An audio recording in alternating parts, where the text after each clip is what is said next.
Holy shit, Nicholas. We are live for what, like the second time in like 6 weeks, 8 weeks, a year? It's just absolutely wild. But I am back. I am tanned. I'm skinnier, and I'm ready to rock and roll, Nicholas. So let's not dilly dally any longer. Let's see if I can do this because I botched it not too long ago. Yeah, the arsonist has oddly shaped feet. Ladies and gentlemen, boys and girls, and listeners of all ages, Geeks Worldwide Radio and the Dork Shared Universe proudly present to you the greatest. Don't you forget it. Don't you forget it. Don't you forget it. The greatest podcasting team in the world.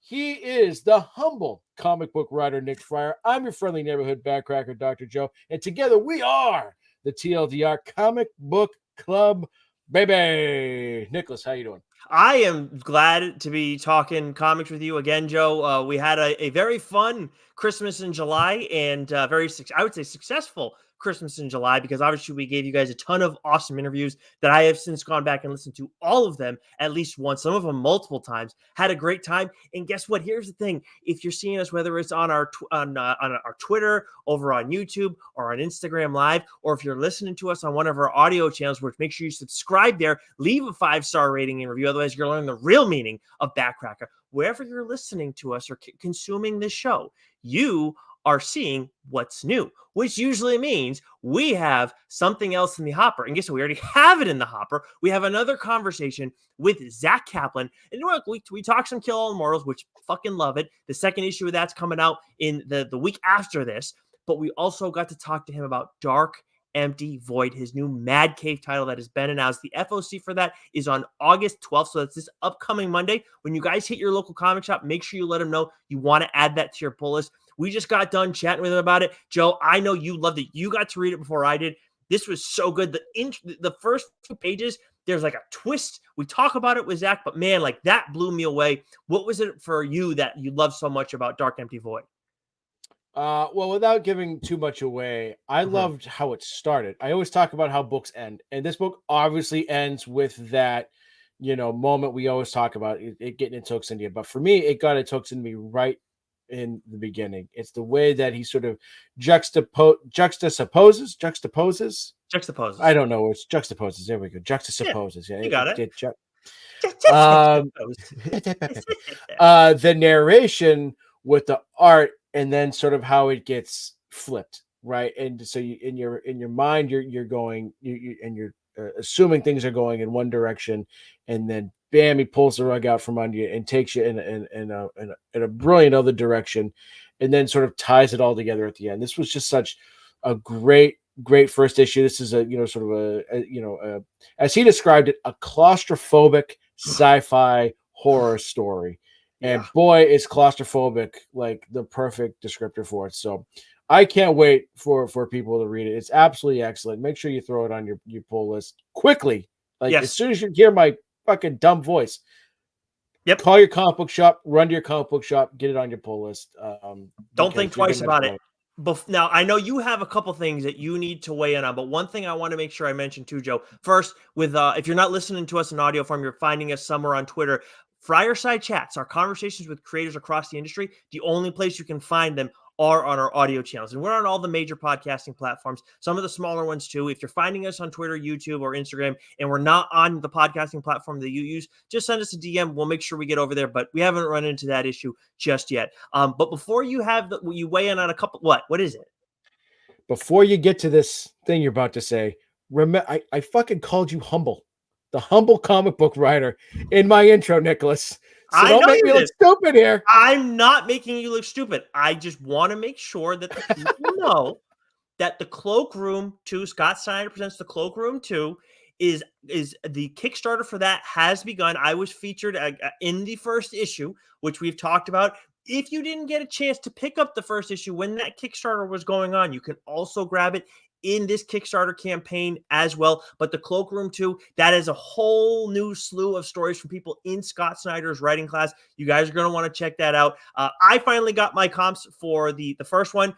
So happy to have them in my hand. I know you have yours as well, Joe. So It's make on the sure. wall. It's Yeah, hanging on the wall, Nicholas. that's right. That's right. I don't. You sent me a picture of that. You did send me a picture of that. Mhm. Yes. But so if you missed out on that, you guys can still go get that in this campaign. But also check out the Cloakroom too. Again, you can go and find that on Kickstarter. Just if you search Scott Snyder, it should pop up. If you search the Cloakroom, it should pop up. So you can get issue 1, you can get issue 2, whatever you want to do. But make sure great way to support new creators. Speaking of new creators, Joe, you have friends of the show who are in the new creator camp, technically still, who we were very happy for. We were very happy to talk to them during our Christmas in July event. Their first story is out in trade paperback form. That is Kill Your Darlings, which was Eisner nominated. But you texted me in a fury about something that happened to them.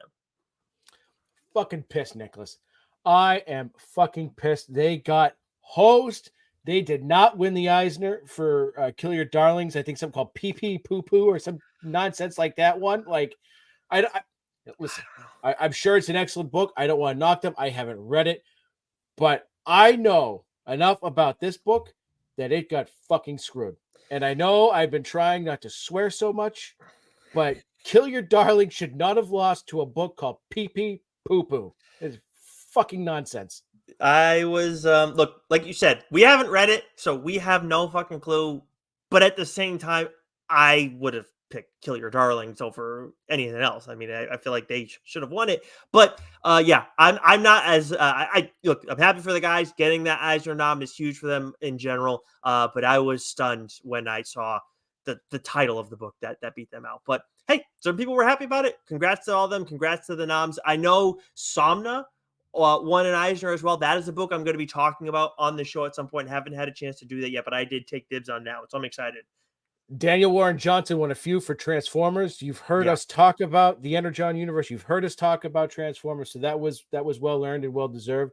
Mariko Tamaki won 2 or 3 Eisners, Ooh, right, nice. for a series that Hassan, of course. Hassan Atzman Alal, Yep. won as well. I was stunned to find out that was his first Eisner. If you had told me he'd won 6 already, I wouldn't have batted I an don't know eyelash. how long he's been around. Quite honestly, I'm not sure. Long Like, enough to have won more than one Eisner well, for his letter. yeah, I just had no. But you're right. I mean, like the first time that I ever knew of his lettering was with Sean Lewis's what's Dirt's above snakes.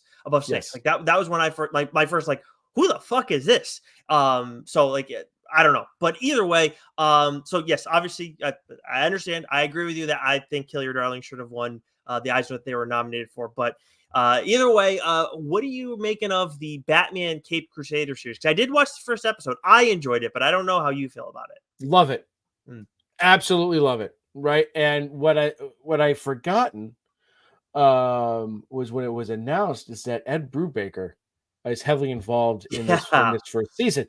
He's not involved, at least so he is an executive producer along with J.J. Abrams, whatever, but also Matt Reeves, right, from the Batman. So it's like it's got a lot of power behind it, and the same creator from Batman the animated series, is the real mastermind behind it. But having Ed Brubaker on this is tremendous because it's very similar to Batman the animated series, where it's got that sort of noir sort of throwback feel to it, very much so. and that was a big thing, that the original creator, I can't remember his name right now, wanted to maintain, but also he wanted to sort of I was reading he wanted to, keep that aesthetic, have that sort of 1940s aesthetic to it. But there's also some reimagination, some of the characters. But Ed Brubaker is perfect, for this in this type of storytelling, because it's noir, it's crime. That's what he does better than anybody else. So like, while Batman the animated series had that feel, it was a little bit more Art Deco. This is a little bit more stylized. Stylized, not the right word, but it's a little more, I think, noirish in its art style. But I love the choices they've made. Some people might be bitching about, the Penguin's a woman. It's nonsense, absolute nonsense. Like, I love that they took some of these villains and tweak their origin stories a little Hmm. bit, right? Yeah. Clayface, Penguin, Harley Quinn, and I love that, they're not afraid to fucking kill people, right? And it goes there, and it's Well, don't excellent. go too far. I've only seen the I didn't, first episode. you, I didn't spoil any, right? I didn't spoil shit. I don't know. They're Colin says otherwise. yeah, they're just not afraid to go there. So I mean, I'm just a little bit more than halfway through. Love it, absolutely love it. I really enjoyed that first episode as well. Like, so I'm very excited to see more of it. I'm glad to hear that you enjoyed it as well. Like, I saw this and I was like, this feels like it's paying respect to Batman Hmm. the animated series, but it's also moving forward. It's its own thing, and it's a different time period too for Batman in a way. So Yeah, I'm very excited to watch the rest of this. I'm also very excited to start actually breaking down some comics, catching up. I've been look this whole past month has been a big like catch up for me on a few different things, between my travels, between your travels. So I know you have something you want to like kind of dissect a little bit, but I'll start talking about catching up next time we convene. yeah. It's been a weird month because we had a lot of the interviews in the can because you were away, I was away. So we haven't. It's been hard to kind of keep track because just I've read so much stuff and we haven't done a weekly what's news. So but one thing I did catch up on because it was revealed at San Diego Comic-Con, sort of the I'm really calling this the next phase of the MCU, is because what we've had up until this point has been a major letdown. COVID was a big part of that because and then the nonsense that happened that was supposed to be the Kang dynasty and that yeah. Yeah. So they had to change gears, and so I went ahead and read Secret Wars, Hickman's run specifically from 2015, because there is an older run of it as well. Yeah, And 84, I think. yeah, so between reading that and Fantastic Four life story, I mean those are the two I think must read books for Fantastic Four movie, the Avengers Doom, and then Avengers obviously Secret Wars. So are they going to be verbatim sort of carbon copies of those books? No, but like the aesthetic, that sort of origin from at least from the first few issues of Fantastic Four life story, and I think just sort of in general, they're going to pull major elements from that. Like just from the poster alone, you're like, that's a cover of one of the issues from Life Story. But then also like Hickman's run on Secret Wars. It's very Doom, Thanos, Galactus, heavy, and multiverse. That's what Hmm. they've kind of botched the multiverse, in my opinion, so As far with Deadpool a will lot of the tell you. movies, right? Um, but this is, I think, a way for them to sort of re-steer the ship and really get things cranking again. I'll tell you, I'm honest. I think the introduction of Robert Downey Jr. As Doom is lazy, and I don't much care for it. I get why. It makes sense on a couple different levels. I think mostly financial, to pull people back in. It's not that I don't think Robert Downey Jr. is going to kill it as Doom. He absolutely is. And I get why they're doing it from a multiverse purpose and all that. But like, he had just a perfect ending to Iron Man, with Endgame and all that. I don't much care for it. I'm sure he's going to knock it out of the park. It's still going to be excellent. I haven't been this excited for an MCU series of movies in a very long time. So like they did their job, but like I'm just being honest. Like I just thought it was sort of lazy, uh, and like, all right, kind of thing. My feel on it more is that it just feels like, I'm not gonna dispute whether or not it's lazy. It feels wild to me. Like this is like you I mean, this it's a huge swing. It's a so huge like swing. I'm invested in general. Like I have again, as we've talked about on here before. Like I haven't had as many issues as the average person has had, but at the same time, like this is like I was blown away when they announced this. I was like, how the fuck are you gonna do it? I mean, there's that what if series. I mean, the what if one off that where like I would think they'll do it. We'll see. I don't know. But also we've been seeing that the I'm blanking on the writer's name right now, but the writer of the Ultimates, which is ongoing right now over at Marvel, has been saying that the 4th issue of that series is going to help explain some of that. So one of us needs to make sure that we check out this series, because and I think I'm going to, like, I'm not calling dibs or anything like that, but I think we should both be prepared to, or try to be prepared to talk about that in like September, I think.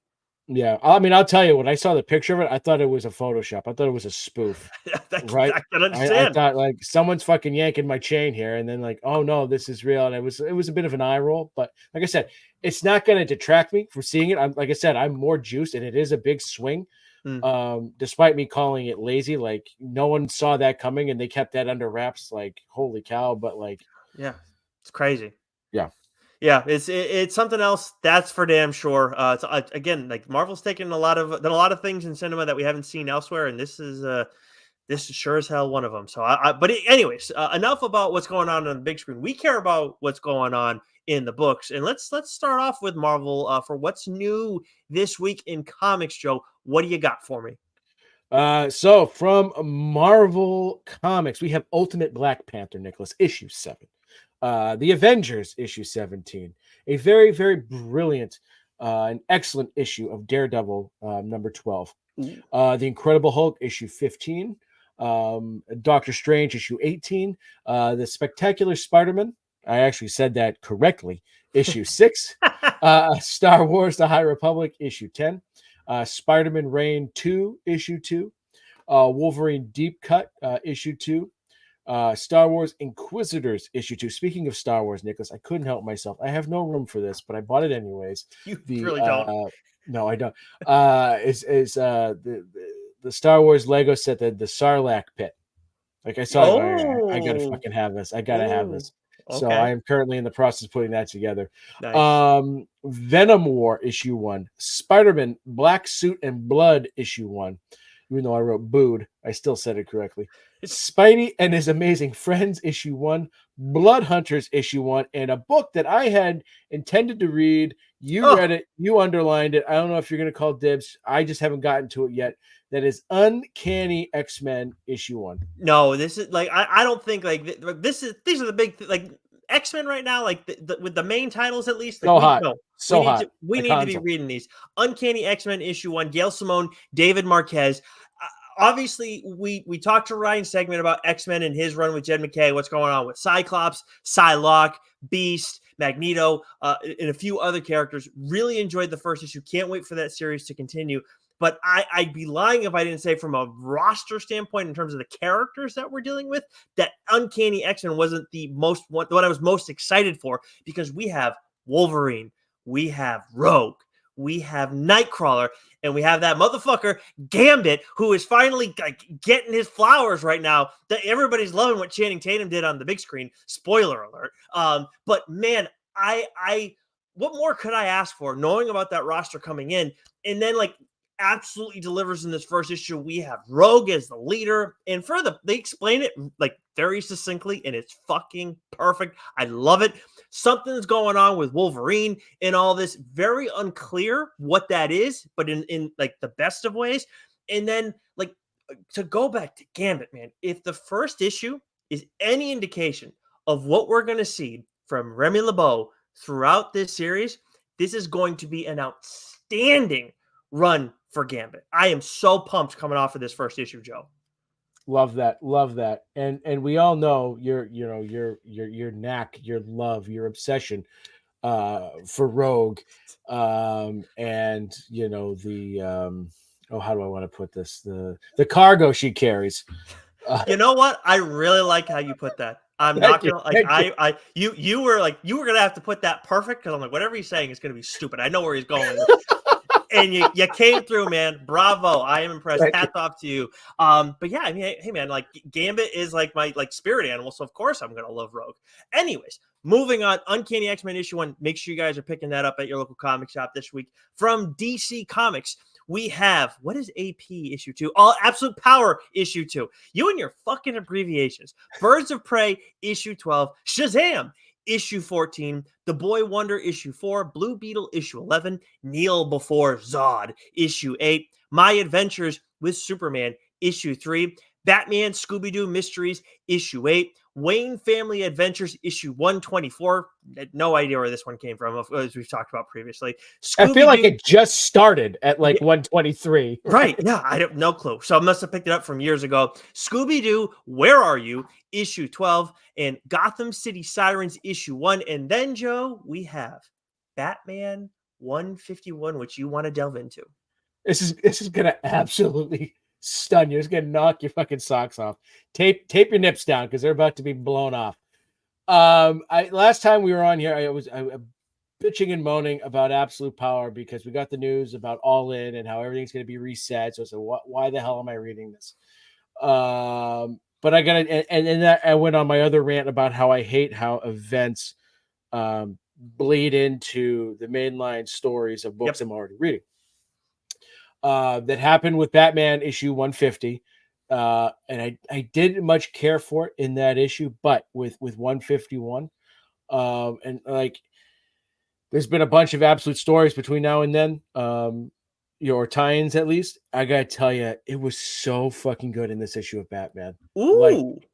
Nicholas, this issue of like Chip, like guy just is a master class, when it comes to sort of maneuvering, with these events and interfering, with his books. And what this issue did of Batman, it was very Batman Catwoman centric, but the villains that we get, in this issue, for the first time, well, Chip's run has really had Batman sort of in general batting, down in the count, and so he's very him and Catwoman are very sort of like they're down 0-3, it seems for a big chunk of this issue when, it seems like, at the beginning of it feels like they're up. And the way he tied it in it's like, oh shit, I want to go read Absolute Power issue 2. Like I wasn't intending Wow. on reading past issue 1. I was just going to keep reading the books I was reading and just sort of let Absolute Power run its course. But it was so good. I loved where this issue of Batman went. The dynamic again between Bruce and Selina, the villains that we get, where it goes, how it ends up. Like we talked about Black Holes with Zach Kaplan, and about Dark Empty Void, and it's sort of like what's on the other side. Well, we sort of get like what's on the other side of something that happens in this issue. So absolutely loved it. Damn. Yeah, that's all. Shame on me. I have not checked out. I have Absolute Power sitting on my nightstand. I was like, hey, like you've had all this month to fucking read me, and I haven't done it yet. So I'm going to catch up on these two. It's not terrible. I've just been a huge Amanda Waller fan. It's well documented on this show that you are not an Amanda Waller fan. And she's not in this issue of Batman whatsoever, but it's like she's obviously mentioned it, and the backdrop is all the chaos that she's created. But like this was just like, okay, I'm back in. I'm back in. Nice. It's then moving into the indie titles. We got Boom, A Vicious Circle, issue 3. This is the final issue of this series. This series is something that I actually called dibs on a long while back, Joe. I feel like a year ago. It's been a while. Honestly, it feels like it's been longer to me. I don't know. But this did just get optioned, I believe, for a movie. So I am going to circle back on this one and make sure that I have it all read. And then I hope, because it's miniseries, I remember that first issue. I don't remember the full contents of it, but I feel like it was oversized. But it's Lee Bermejo's art. So I'm going to check that out. And if I can, I will talk about it at length on the show. Obviously, if because it's a miniseries, it could be harder. I've done it before, but I will let you know because I don't want you to have to wait any longer. This is moving up in terms of my priorities to talk about on the show. Then we got Ranger Academy issue 9, Garfield issue 1. Are you checking that out? Swaggins, huge fan. I told her Garfield #1 was coming out this week. Big. She loved the movie. No. I mean, she loves lasagna, so I will be buying this for her for sure, for sure, for sure.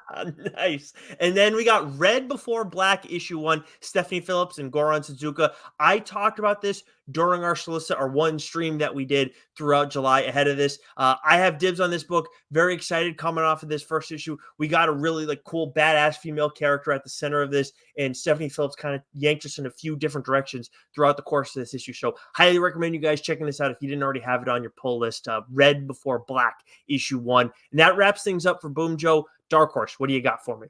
So we have Star Wars: The High Republic issue 8, Cyberpunk 2077 Kickdown issue 2, Grendel, Devil's Crucible Defiance issue 2, Kanto: A Place Like Home issue 3, Beyond the Pale issue 3, which I've been reading and enjoying, just haven't gotten to that one yet. Lester of the Lesser Gods issue 3, Prodigy: Slaves of Mars issue 1, Guilt Farm issue 1. I believe, is this Matt Kint and his daughter, I believe, on this one? This one slipped past me, actually. I think so. Yeah, which I meant to circle back to, and I just didn't get a chance to. But the book that from Dark Horse that I did read and love is Arkham Horror: The Horror at the End of Time issue 1. This is written by Cullen Bunn with art by Andrea Moody. And I called dibs on this immediately.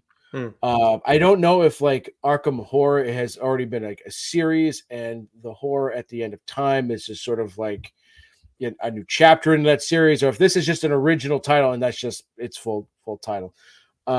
It doesn't feel like it's a part of a larger universe, which is great because if it is, you're able to read this. It's very accessible if you hadn't read any other stuff. But like, we love Cullen Bunn and his knack for horror, his knack for suspense, combined with Moody's art is just it draws you in very well. And so this, has a very, again, it's right up my alley because it's a bit of a throwback, like we were talking about with Caped Crusader. It's noirish, it's pulpish, it's got horror elements, it's got crime elements, mystery elements, revolving around a cult.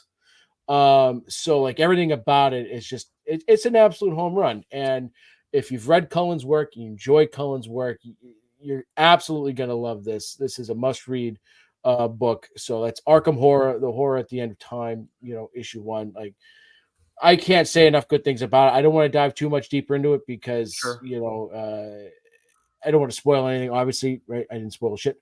But this is one that's like, yeah, I gotta talk about on TLDR as soon as possible. It's that damn good. I don't think this is part of like a prior series. I just gave it a quick search on League of Comic Geeks, and I did like just looked up Arkham Horror. Yeah, I didn't think so, but usually when you see like For sure. Arkham Horror, like to me, like I was like, oh, is there more Arkham Horror like stories by other writers that are like one-off stories that I need to go back and check out, because this is it'd be a great premise if it was.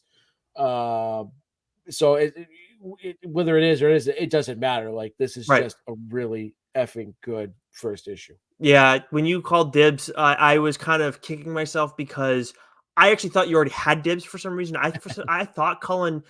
I'm that much in your head. You think I got dibs on books that I've never even For heard of. real, honestly, like Cullen, when we last had him on, I could have sworn there was a book that he talked about, and you called dibs. I don't know what it was, but I could have sworn that happened, and I thought it was this one. So like when I saw the title, I was like, "Oh, I'm not like that's Joe has dibs on that book." And then you text me, I was like, obviously you forget things at times, but I was like, I might have fucked up on this one. Like I might have just completely let you have that one for free when I could have easily like moved that up to the top of my list. I mean, it's entirely possible, Nicholas. I've lost a lot of fat, but apparently losing fat from your brain is much slower. So like it could be clogging, it's clogging shit, up there. So it's entirely possible, but news to me. So I'm glad I called it again, regardless. So Yep. Either way, it is yours, my friend. As for IDW this week, we got Godzilla, Here There Be Dragons, Volume 2, Sons of Giants, Issue 2. That is a mouthful. Monster High, the new Screamster, Issue 1. And then another thing for Violet this week, My Little Pony, Best of Cutie Crusaders, Issue 1, start of that series. From Mad Cave, Nicholas. This is again quickly becoming a studio that they just celebrated their 10th anniversary, and shame on us for really for not being all in on them much sooner than we have. But Mhm. 2024 has been a tremendous year for them. Yep. And like, you're going to hear the chat that we just had with you, Zach Kaplan, about Dark Empty Void, which is being published by Mad Cave Studios. Like, them and Dark Horse right now are absolutely killing it. Mhm. So this week for Mad Cave, speaking of Cullen Bunn, we have Gotcha Man issue 2. And then we have Love Me issue 4, and a book I wanted to get to, didn't have a chance to, but thankfully you did. Was Kosher Mafia issue 1. Yeah, this is by David Hazan and Sammy Cavella.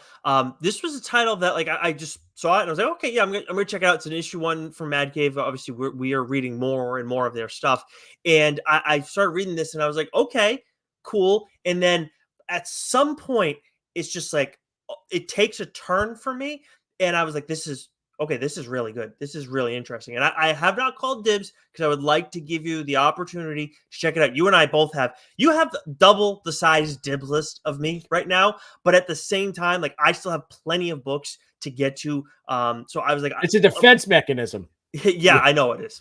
I am well aware. You are. Anyways, so with Kosher Mafia issue 1, like at some point, I was like, whoa, like, okay, that's really cool. That's really smart. I like this. And then it keeps going. And this is a story that's set in 1936 in America, pre World War II, Hitler's rise to power, which is significant for the story. We meet a couple characters who are brought together in an unsettling way, and the way things unfold in the first issue, like I said, it's like it catches me off guard. I was, there's a few different ways that a first issue can really suck you in. One thing that I feel like we don't see quite as much is when a first issue is layered heavily with like one development after another after another. It's not that we don't see it, but I feel like that's a little bit rarer than like, okay, a couple cool things happen and we have a badass character here, or like this is like really eerie and mysterious. Obviously, we read a lot of horror, so we run into that kind of stuff. This has like something happens, development, twisted another way, development, then another development. It's like we have like 5 different things that happen. I was like, this all came together really well. And for me personally, I was like, I'm so confident in this like series going into the second issue and beyond, because it's just there's so much there. And I feel like from a storytelling standpoint, like Hazan sets a really nice precedent for what's to come. Nice, love that. Yeah, I'm hoping to give this a chance. There's still a couple of books from last week that I've got to get caught up on as well, because Secret Wars did, like, I there was 9 issues that sucked me in, so that sort of, bit into some of my reading. But like, I will I'm say, looking forward to reading this. if you drag your feet too long on reading Kosher Mafia issue 1, I will take dips. Like I don't That's know on what me. that That's is, no but 100%. That's on me. So from Vault, we got Barbaric, Born in Blood, issue 3. From CEX, a publisher that we're starting to pay attention to a little bit more because of 7 Years in Darkness, year 2, issue 2. I have read the full first issue. I don't think I read the full second yet, but oh man, right, yeah, it's fucking right. good, dude. I Oh think I god, talked about what issue did I talk about of TLDR? Did I talk about this? I think that was the latest one you did. Yeah. Right, Yeah. 99. Yeah, it's so good, right? Like, you've got sort of like that Harry Potter vibe, but it's not at the same Hmm. time, right? Like, it's so good. I can't wait to hear what you think about after you read the next 3 issues. Well, 5 if you go into year 1 of or first issue of year 2. Yeah. I Absolutely can't love wait, this man. series. I Yeah. can't wait to like. This is one of those things where I need to really cut this shit. I sometimes when it's like something that I'm like I know this is gonna be really cool. I'm gonna like this. Like I will drag my feet like an idiot, and because like I need to have like the perfect headspace and everything to fucking sit down and read this. That's how you stole this book from me in the first place. Also thinking that you wouldn't notice it. But then, like, God, like I'm doing it again. Like I read the first issue, I was like, I need to have the perfect setting, so I can't get distracted at all reading this. I gotta stop. Just give yourself between now and Monday or next Tuesday, give yourself half an hour, 40 minutes. Like, you're zoning out, with your old lady, and just read them all back to back to back. You've got them. You've got them all. Just fucking plow right through it. Like you're gonna do it like that. I will. You're right. I have to make by this time by TLDR 100, which is coming up. Everybody, we'll touch on that a little bit later. I will have to make sure that I have read all of 7 Years in Darkness, year one and year two. Oh yeah, There, we got to finalize our plans for TLDR 100. By the way, we've yeah we got an idea, but we we would need to We've got solidify it. a lot written down, but we'll touch on that a little bit at the end here. Quickly, Titan, we got Gun Honey Collision Course issue 4 and Rivers of London Stray Cat Blues issue 4. From Dynamite, we got Space Ghost issue 4, Chitara issue 2, which you are reading, Joe. Lilo and Stitch issue 5, Cruella de Vil issue 5, Darkwing Duck Justice Ducks issue 5. I know everyone's holding their breath on which one that was going to be. Vampirella Dark Reflections issue 3, and then we have Image, which has a ton of shit out this week. Joe, why don't you take us through it? Image Skybound, Nicholas. Mm-hmm. We have a Scarlet issue 3, which again but talking about badass female characters, man. Like Oh yeah, Scarlet is awesome. This issue is awesome. This series is awesome. And the way it ends was so good. Gunslinger Spawn issue 34. The James Tynan book You Stole From Me. hell yeah, The Deviant issue 7. so good. The Scorched issue 32. The Walking Dead Deluxe issue 94. Ain't No Grave Dude, issue 4. so fucking good, man. I gotta say, like okay. I have since we've in this past month or so, I have read all of Middle West. I have read the Me You Love in the Dark, both fucking chef's kiss, amazing stuff. And one thing that they do in those books, and then we have it here specifically in Ain't No Grave issue 4, Scotty Young and Jorge Corona do such a good job with the Mm-hmm. silent panel, man. Yes. I absolutely love when it's used well, and they use it. I feel like more than anybody else, and we get a ton of that in issue 4. I'll leave it at that. But it's so good, and it's probably because Scotty's an artist first. But man, I am so impressed with it, and how they do all of that here in this 4th issue. It ain't no grave. I'm not gonna make you wait. Like when this series is done, I'll be talking about it on the show real quick. Middle West is fantastic, and so is it Oof. The Me You Love in the Dark, right? Like just I don't know which one is my favorite between the two. They're both fucking oh, awesome. for me, it's Middle West. I know it is. I figured it would be. Yeah. But The Me You Love in the Dark, because it's a different story. Yeah. And it's more of a horror story, but like they're both excellent, Brilliant. in their own way. Yes. In their own way. So we have Kaya, issue 4. Kaya issue 20, Moon Man issue 4, Misery issue 3. We didn't get a review copy for the Infernals, did we? I don't think so. Yeah. So that So makes me think guys, if you're listening, Ryan and Noah and Noah, John. thank you, Jesus, and John. Right? Now, If you guys are listening, now they're really gonna send it to us. Good job. I told you, I've all This the is fairy deposits are still left in my brain. You send that our way, please. I would very much appreciate that. Free Agents issue 2, Mirka and Dolpho Sweet Paprika, Black, White, and Pink issue 2. We have Cyber Force Shootout issue 1. We have the return of Cowl.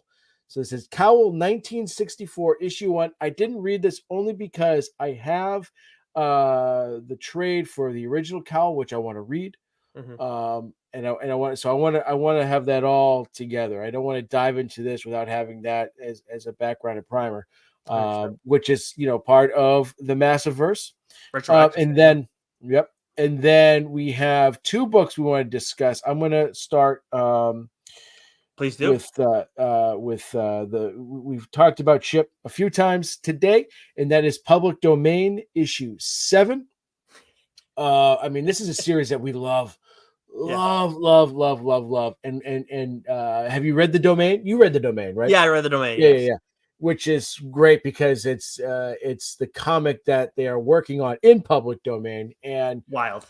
what I love about Public Domain, right, is it's some inside baseball, sort of some satire into the comic book industry, the comic book industry and the cinematic industry. And I feel like in this issue in particular, Chip we know him to be very self-deprecating. And I feel like that comes across, in this issue. in particular. And one of the things I loved about it, though, is we get introduced to sort of a new character, and it's an artist. And when this character is introduced in the book, he's sort of this big, jacked, macho, looking guy, jeans, tight black shirt, little, soul patch. And I couldn't help but think that this is an homage to Greg Capullo, because the way that the character is described as sort of being that sort of throwback to those badass '90s comic artists, but having his own personal flair, uh, excellent action, artist, all that. I'm like, this is 100% like an homage to Greg Capullo, because he's such a titan in the industry, and his work is outstanding. So, I mean, I absolutely love that. There was a lot of, like I said, self-deprecating humor in this. And this is just, if you haven't read it, go out by the first trade, get caught up. This is Nick and I love this series. It's absolutely fantastic. Yeah, it's so much fun, man. I again when I wasn't sure who he was going for with that artist, because obviously he's worked quite a bit with Jorge Jimenez, who we know is like, shredded. They cut from stone too.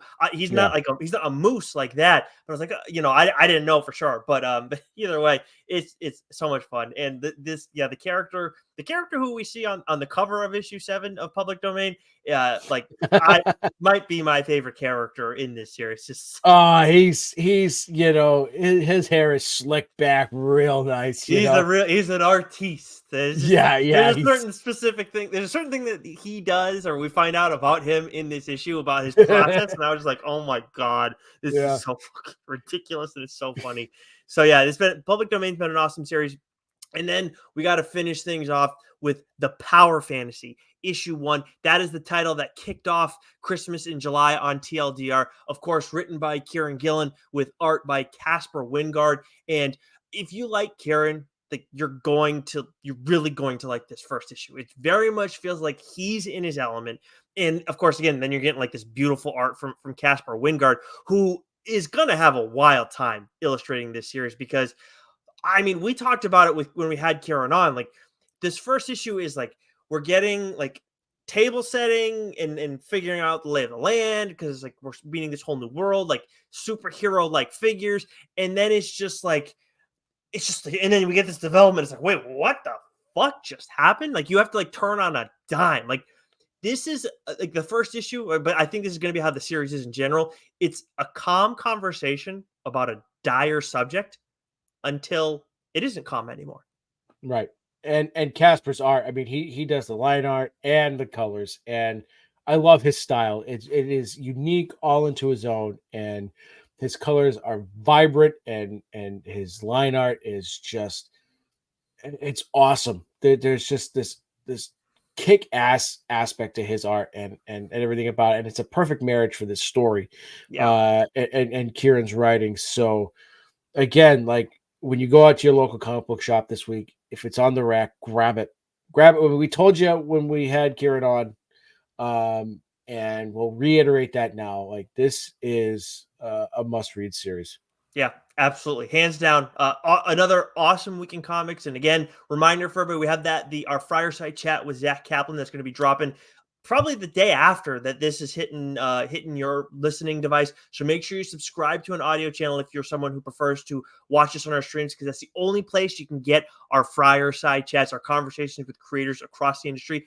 And wherever you listen to us, make sure you leave the highest rating review that you can. It's a huge help for us on the show. And again, if you don't leave the highest rating and review, you're gonna ruin Joe's weekend, and you're gonna ruin meeting a backcracker, of course, too. But as we mentioned, Joe, we have been doing a freaking shit ton of Friar Side Chats. Obviously, you and I were vacationing, so very happy with how Christmas in July went. Of course, we have the Zach Chaplin cat coming, and we fucking have Zach more. Chaplin, Zach Kaplan chat, whatever. Sorry, the Zach. Chaplin, right? Is Well, he? you chat Kaplan. You can see how I fucked that up. Anyways, sorry, Zach, but we have more coming. Like, this is not going to stop. But in the mix of it all, we have carved out some time to finally fucking do TLDR 100. Mainline Yes. 100. We've blown past 100 issues. I mean, Oh 100 yeah, episodes. we've done. I think we've done 200 something, and I know like we obviously have like weeks where we double up because we do our chats and we release what's new as well. But yes, we have blown past it. We're on mainline. We're talking mainline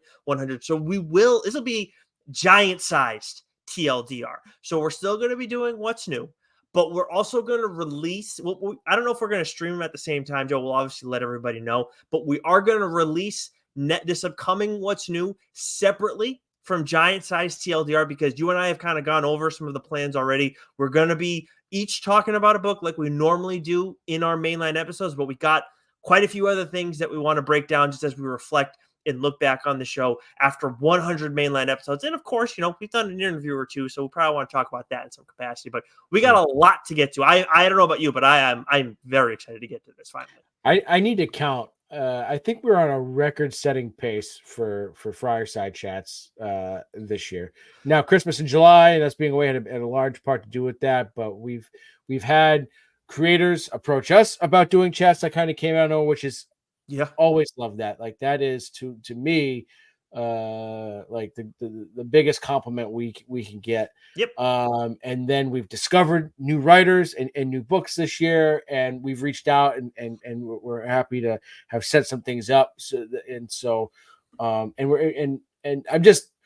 I'm very excited. So I got to go back and take a look. Like I said, I think we're on a breakneck pace for that, but a lot of fun stuff planned for TLDR 100. Yeah, I very much so, and you're right. Like, I do think we're on. I mean, especially with just what we did in the past month. And then again, like we know we got more coming, everybody. Like I'll tell you that right now. That's for fucking sure. But until next week, Joe, stay sexy.